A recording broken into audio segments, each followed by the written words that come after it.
नमस्कार. आकाशवाणी औरंगाबाद केंद्राच्या सायंकालीन बातमीपत्रात मी वैभवी जोशी आपलं स्वागत करते. राष्ट्रपती पदासाठी भाजपप्रणीत राष्ट्रीय लोकशाही आघाडीकडून रामनाथ कोविंद यांना उमेदवारी देण्यात आली आहे. रामनाथ कोविंद सध्या बिहारचे राज्यपाल आहेत. भाजपचे राष्ट्रीय अध्यक्ष अमित शहा यांनी आज नवी दिल्ली इथं भाजपच्या संसदीय मंडळाच्या बैठकीनंतर वार्ताहर परिषदेत रामनाथ कोविंद यांचं नाव जाहीर केलं. एनडीएच्या सर्व घटक पक्षांना ही माहिती देण्यात आल्याचं त्यांनी सांगितलं. रामनाथ कोविंद 23 जूनला उमेदवारी अर्ज भरणार आहेत. कोविंद हे 12 वर्ष राज्यसभा सदस्य होते. तसंच ते भाजपच्या दलित मोर्चाचे अध्यक्षही होते. कोविंद यांच्याकडे राजकीय अनुभव असून त्यांनी अनेक महत्त्वपूर्ण पदावर काम केलं असल्याचं शहा यांनी म्हटलं आहे. कोविंद हे समाजातल्या गरीब, तळागाळातल्या आणि दुर्लक्षित घटकांसाठी आवाज उठवतील असं पंतप्रधान नरेंद्र मोदी यांनी म्हटलं आहे. त्यांचं घटनेची समज आणि ज्ञान देशाला उपयोगी पडेल असा विश्वास पंतप्रधानांनी ट्विटरवरील आपल्या संदेशात व्यक्त केला. राष्ट्रपती उमेदवाराबाबत चर्चा करण्यासाठी विरोधी पक्षांची येत्या 22 तारखेला बैठक होणार असल्याचं समाजवादी पक्षाचे नेते नरेश अग्रवाल यांनी सांगितलं. दरम्यान कोविंद यांना शिवसेना समर्थन देणार की नाही हे येत्या 1-2 दिवसात सांगण्यात येईल असं शिवसेना नेते संजय राऊत यांनी वार्ताहर परिषदेत सांगितलं. तेलंगणा राष्ट्र समिती, आंध्र प्रदेशचा सत्ताधारी पक्ष तेलगू देसम पक्ष, राष्ट्रीय जनता दल आणि लोक जनशक्ती पक्षानं कोविंद यांना समर्थन दिलं आहे. कम्युनिस्ट पक्षानं मात्र कोविंद यांच्या विरोधात विरोधी पक्षांचा एक उमेदवार उभा करण्याची मागणी केली आहे.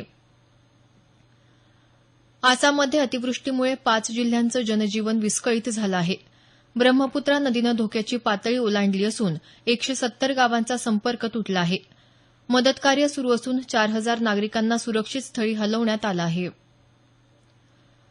भारताच्या मंगळ ऑर्बिटर मिशन मंगळ यानानं त्याच्या कक्षेत आज पृथ्वीवरचे 1000 दिवस पूर्ण केले. भारतीय अंतराळ संशोधन संस्था इस्रोनं 5 नोव्हेंबर 2013 रोजी या मोहिमेची सुरुवात केली होती. या यानानं मंगळाच्या 388 कक्षा पूर्ण केल्या असून हे उपग्रह सुस्थितीत आणि अपेक्षेप्रमाणे काम करत असल्याचं याबाबतच्या वृत्तात म्हटलं आहे. सरकार गंगा नदीच्या स्वच्छता आणि सुरक्षेसाठी कायदा करण्याचा विचार करत असल्याचं केंद्रीय जलसंधारण मंत्री उमा भारती यांनी सांगितलं आहे. ते आज नवी दिल्ली इथं केंद्र सरकारच्या त्रिवर्षपूर्तीनिमित्त आयोजित वार्ताहर परिषदेत बोलत होत्या.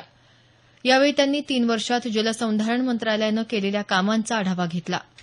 केंद्रीय मंत्रिमंडळानं राष्ट्रीय गंगा स्वच्छता अभियानाला मान्यता दिली असल्याचं त्या म्हणाल्या. मुख्यमंत्री देवेंद्र फडणवीस यांनी दुधाच्या खरेदी दरात 3 रुपयांनी वाढ करण्याचा निर्णय घेतला आहे. राज्यातल्या दूध उत्पादक शेतकऱ्यांचं हित जोपासण्याच्या दृष्टीनं दुधाच्या खरेदी दरात वाढ करण्याबाबत पशुसंवर्धन, दुग्धविकास आणि मत्स्य व्यवसाय विभागाच्या सचिवांच्या अध्यक्षतेखाली एक समिती स्थापन करण्यात आली होती. या समितीनं सुचवलेल्या शिफारशींवरून दुधाच्या दरात वाढ करण्याचा निर्णय घेण्यात आला. त्यानुसार गाईच्या दुधाचा खरेदी दर 24 वरून 27 रुपये प्रतिलिटर तर म्हशीच्या दुधाचा खरेदी दर 33 वरून 36 रुपये प्रतिलिटर करण्यात आला आहे.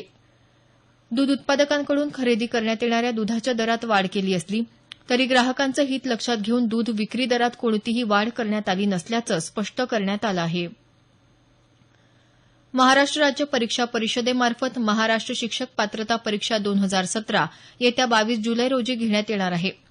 या परीक्षेसाठी ऑनलाईन अर्ज आणि शुल्क भरण्याचा कालावधी 30 जूनपर्यंत आहे. या परीक्षेसंबंधी इतर सविस्तर माहितीचा तपशील परिषदेच्या संकेतस्थळावर उपलब्ध करण्यात आला आहे. छत्तीसगडमधला जहाल नक्षलवादी पवन वेलादी याला अटक केल्यानंतर त्याच्यासोबत असलेल्या 2 महिला नक्षलवाद्यांनी आज गडचिरोली पोलिसांपुढे आत्मसमर्पण केलं. यात एका बालिकेचा समावेश आहे. तिला बालकल्याण समितीपुढे हजर केलं असता बाल संरक्षण कायद्यानुसार गुन्हा दाखल करण्याचे आदेश देण्यात आले आहेत. नक्षलवादी लहान मुलांचं अपहरण करून त्यांना आपल्या दलामध्ये सामील करून घेत असल्याच्या घटना वाढत असल्याचं गडचिरोली पोलिसांनी म्हटलं आहे. याबरोबरच हे बातमीपत्र संपलं. आमचं यानंतरचं बातमीपत्र उद्या सकाळी 6:50 वाजून